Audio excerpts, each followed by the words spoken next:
Guam. The sun had not yet burned away the mist that clung to the barbed wire. A row of captured Japanese officers sat in silence beneath a tattered canvas awning. Their uniforms hung loose on their frames, their faces carved by hunger and humiliation. Across the yard, American soldiers knelt over oil stoves, sparks snapping to life. Then came the sound sizzle, sharp and steady, followed by the slow bloom of an aroma that drifted across the camp like a provocation. The smell of bacon.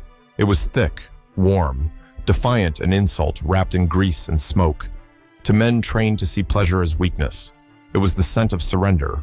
One officer, Captain Masaru Hatanaka, tilted his head and gave a short, disdainful laugh. "Americans," he muttered, "cannot live without flavor. They lose the war the moment their bellies grow full."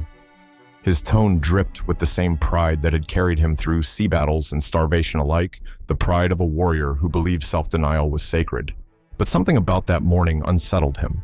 Maybe it was the way the American cooks laughed as they flipped each slice, or how the sunlight caught the curls of smoke like silver ribbons in the air.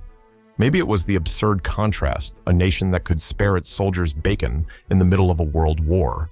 He tried to look away, but the sound followed him. The pop of grease, the scrape of metal against the pan, the laughter, all of it foreign, almost taunting, around him. The other officers whispered softly in Japanese, trading scoffs meant to reinforce their dignity. Yet one of them, a younger man from Kyushu, rubbed his stomach without realizing. As the aroma thickened, it became more than food. It became a challenge, a symbol, the smell of a civilization that refused to starve for honor, a civilization that fought not for the emperor, but for breakfast, comfort, family, for the ordinary pleasures of life. And though Captain Hatanaka's lips still curled in contempt, something beneath that mask began to stir. He didn't know yet that the battle he was about to lose would not be one of bullets or banners, but of scent invisible, irresistible, and human. If you value stories like this, don't forget to like and subscribe. It helps preserve forgotten chapters of history. Tell us, where are you watching from? And what time is it where you are now? In the mind of every imperial officer, food was more than nourishment. It was philosophy. Discipline began at the dining table, or rather, on the floor where one sat cross-legged before a bowl of plain rice. Luxury was an enemy of resolve. The ideal soldier, taught in military academies from Tokyo to Manchuria, ate with precision, no sauces, no excess. Dried fish, pickled vegetables, bitter tea that left the tongue clean, the mind sharper. To eat richly was to become soft. To enjoy flavor was to betray endurance. That was the creed drilled into Captain Hatanaka back when he first took his oath beneath the rising sun flag. Across the Pacific, the Americans held an entirely different gospel. In mess tents and field kitchens, coffee bubbled in tall pots, eggs cracked open in rhythmic bursts, bacon that shimmering. Golden temptation hit the skillet like applause. To the Japanese mind, it was gluttony dressed as morale, yet to the Americans, it was ritual, a reminder that life itself was worth defending. At Guam's Camp Agana, that difference became visible every dawn. The Japanese prisoners queued for thin rice and canned mackerel, just yards away. U.S. soldiers sat around metal trays piled with toast, potatoes, and bacon. Steam rose from their plates, the air alive with laughter. Some whistled swing tunes, others poured syrup onto pancakes. The scene was unbearable in its normalcy, too bright, too free. One Japanese colonel, Kuroda Takemi, spoke bitterly as he watched. "They have forgotten the sacred hunger of a soldier," he said. "A man who fears hunger cannot endure war." His voice was low, but behind it lurked envy. A sergeant beside him, younger and more curious, replied in a whisper, "Or perhaps, Colonel, they have no need to endure hunger at all." The colonel's glare silenced him, but the question lingered like the smell that crept through the wire. The Americans did not know their morning routine had become a kind of theater, one that tested the boundaries of ideology itself. The grease popping in their pans was a sermon in contradiction. It said, "We fight, but we also live." From his corner of the compound, Captain Hatanaka stared at the smoke spiraling upward. He thought of Tokyo, of the wartime posters that glorified rice husks and water rations. He had believed then that simplicity meant purity. But watching the Americans joke over plates of bacon, he began to wonder whether purity was just another kind of starvation. The camera lingers on his face stone still, eyes reflecting the shimmer of oil across the fence. Between two worlds, two codes of living. One question began to form, though he would not yet dare to voice it, which truly makes a man stronger denying pleasure or finding strength through it. The next morning, the wind changed. It swept low across the barracks, bending the long grass and carrying something invisible, intimate, and maddening. Smoke, salt, a trace of sweetness from beyond the wire fence. The Americans were cooking again. The sharp hiss of fat on steel reached the ears of every man in the compound. Some turned away, covering their noses as if the smell itself were an act of humiliation. Others froze, caught between instinct and discipline. Captain Hatanaka stood by the fence, arms crossed. His face was an unmoving mask, yet his nostrils betrayed him. The scent came again, deeper now, more insistent, and for a fleeting moment, his eyes closed. He remembered the briefings that compared Americans to spoiled children of industry, but this aroma, carried by the Pacific wind, was not childish. It was primal. It stirred something older than training, older than pride. Nearby, a guard noticed. Sergeant William Carter, 22, from Kansas, had a wry smile that made even war seem absurd. Seeing the Japanese officer's reaction, he laughed lightly and lifted the pan with a flourish. "Don't fight it." "Sir," he called across the fence, "everyone loves bacon." The words struck like a slap. For a second, silence held. Then, from the Japanese side, a ripple of muttering half outrage, half disbelief. Yet under it, a strange laughter rose, low and uncertain, a sound that did not belong in a prison camp. Inside the officer's hut, tension simmered. "Do not respond," said Colonel Kuroda sharply. "They want to humiliate us." But his order felt hollow. Pride no longer shielded the men from the truth that the wind carried so easily war could stop words, but not smell. As the scent grew stronger, Hatanaka's memory betrayed him. He thought of his mother's kitchen in Osaka before the bombings, where sardines fried on a clay stove. The same mix of oil, smoke, and warmth filled that room, the same that now haunted him from beyond barbed wire. It was absurd, he told himself, to think of home because of American food. Yet it was too late. The aroma had crossed the fence, crossed his mind, crossed years of indoctrination. It was not the smell of the enemy anymore. It was the smell of life. Evening came, and the camp quieted. The fence glinted in the dying light. Somewhere, an American laughed again, the sound soft, almost kind. Captain Hatanaka stared at the sky, the faint scent still lingering in the humid air. He whispered in Japanese, "Even the wind has betrayed us." But the wind had done nothing cruel. It had merely carried a truth no ideology could cage that humanity, like smoke, finds its way through any fence. The next day began with silence. Not the usual military quiet, but something heavier. The stillness before pride begins to crumble. The prisoners moved slower that morning, their rice rations untouched for longer than usual. Across the camp, the American cooks were at it again. The same pan, the same rhythm, sizzle, pop, crackle. Sergeant Carter carried a tin plate in one hand.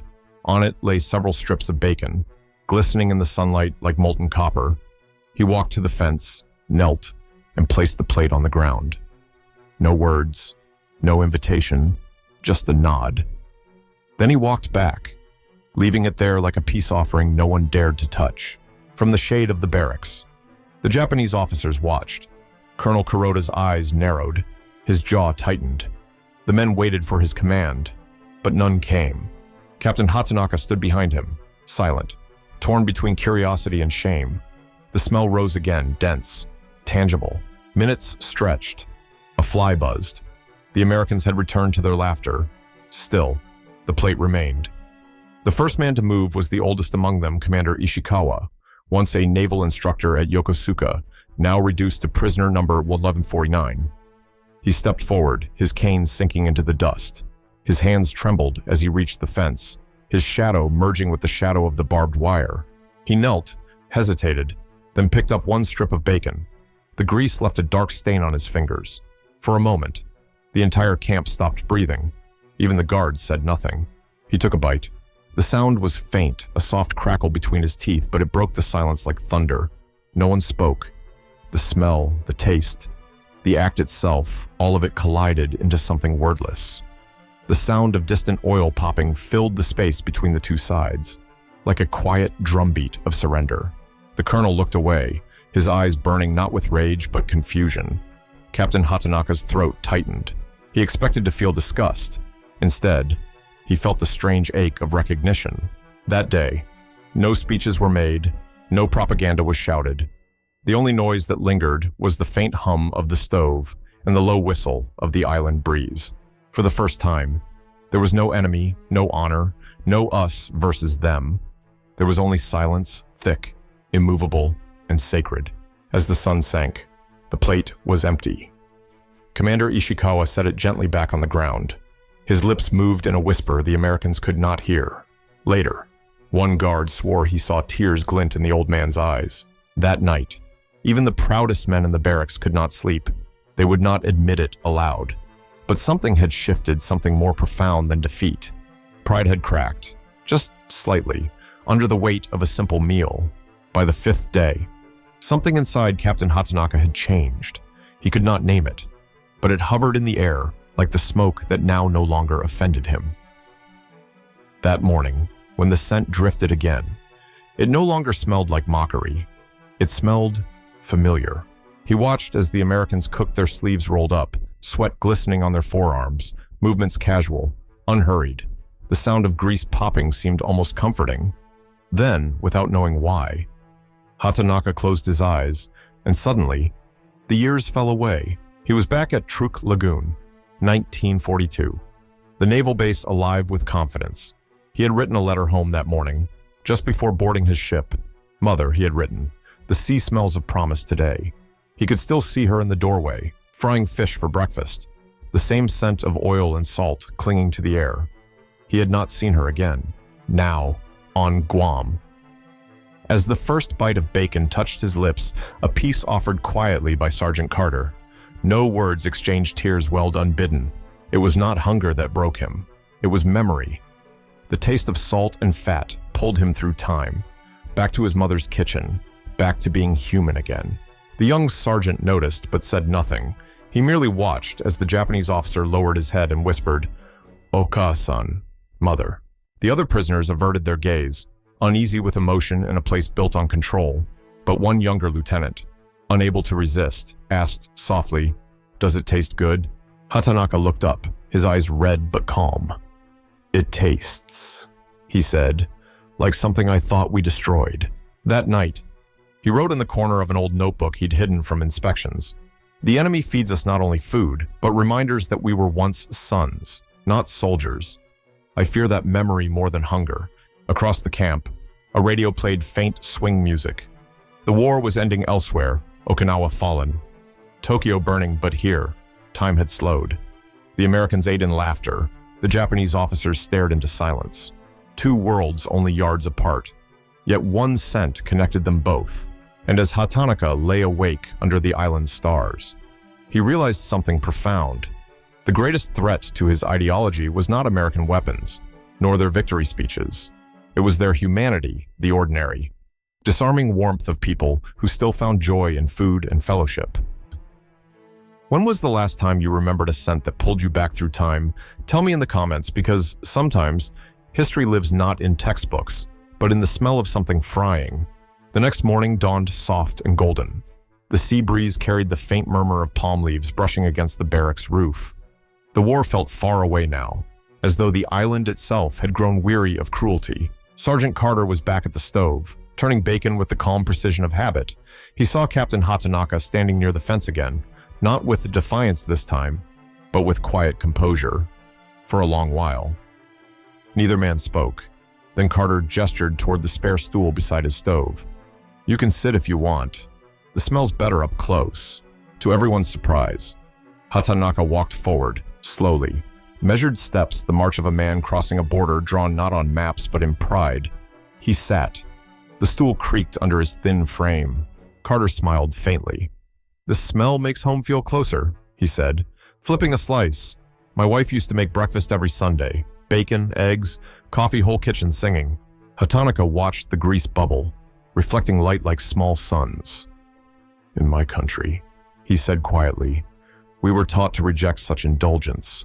Yet I wonder, perhaps the strength you find in this joy is what we lacked. Neither man spoke for a time. The sound of frying filled the silence, blending with the slow rhythm of the ocean. Then Carter pushed a small piece of bacon toward him. It's not luxury, he said softly. It's memory. Keeps you human. Hatanaka nodded. Yes, he murmured. It smells like peace. Behind them, a few American soldiers pretended not to watch, but they smiled. Beyond the wire, a handful of Japanese prisoners stood frozen not from anger, but from something they did not yet understand. That afternoon, rumors spread through the camp. The captain sat with the Americans. He ate with them. He smiled. Some scoffed.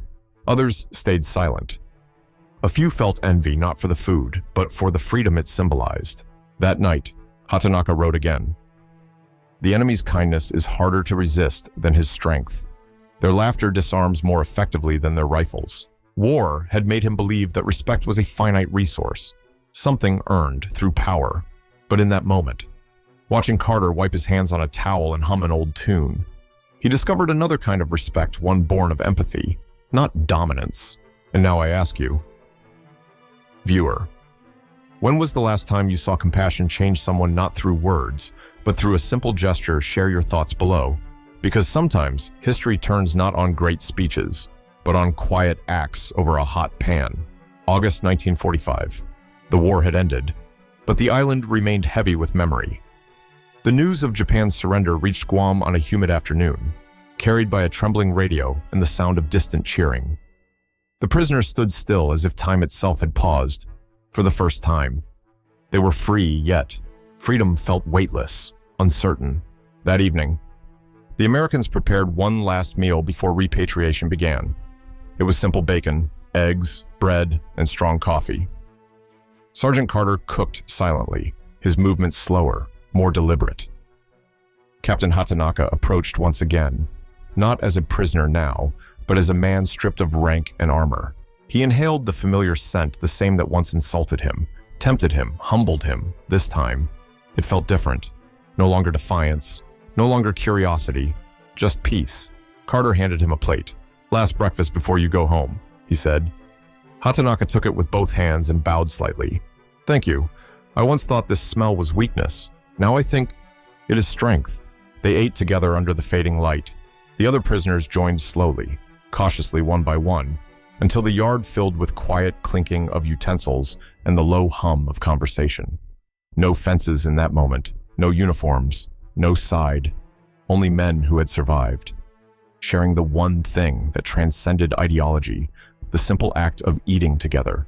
As night fell, the camp lights flickered on, moths circled the bulbs, somewhere in the distance. An American bugle played the day's final note. The wind carried smoke from the last batch of bacon. It drifted over the emptying barracks, through the palm trees, and into the open sea, a scent that would linger in memory far longer than gunpowder. Before boarding the ship home, Hatanaka turned to Carter and said, "If peace ever has a smell, it will be this." Carter smiled. Then maybe we did something right. Years later, in Tokyo, a small cafe opened near Ueno Station. Its wooden sign read, "Peace breakfast, bacon and coffee." The owner was a quiet man with a limp and a faded photograph of Guam pinned behind the counter.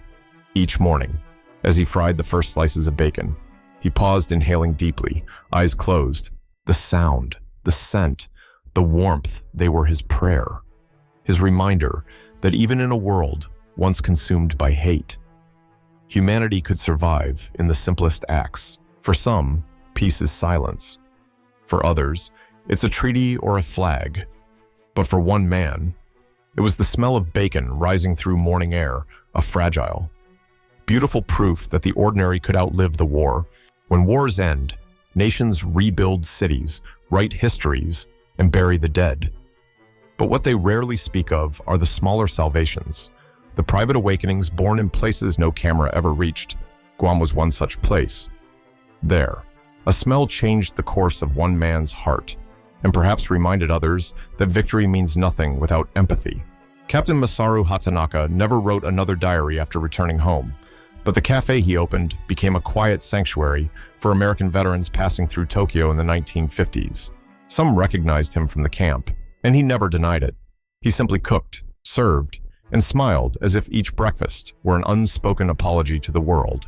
The sound of bacon frying, the hum of conversation, the scent of coffee.